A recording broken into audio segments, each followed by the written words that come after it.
Не стивнуваат реакциите во Бугарија за скандалот со фотографиите од приватноста на премиерот Бојко Борисов.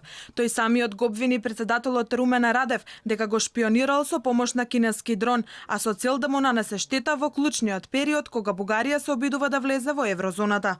Председателот Радев ја премина границата и си дозволува да крене беспилотно летело и да ме фотографира. Над терасата пред влезот и кога ќе викнам ќе им кажам: "Зошто не реагирате, овој дрон доаѓа на оддалеченост од 1 метар од мене, можеби носи експлозив." Тие велат, па председателот го управува независен. Јас лично велам дека ме следи со беспилотно летало. Борисов објаснува дека според бојата на прекривките во неговата соба, фотографиите се направени пред евроизборите и појаснува дека Радев лично го управувал дронот кој го добил на подарок од Кина. Радев пак возврати со констатација дека Борисов има навистина бујна фантазија.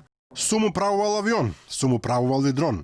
Не можам да толкувам се што кажа Борисов, бидејќи за разлика од него, мојата фантазија сепак има некаква граница. Според Радев, најважната работа е да се врати довербата на јавноста во институциите, додавајќи дека од тоа зависи иднината на Бугарија како правна држава.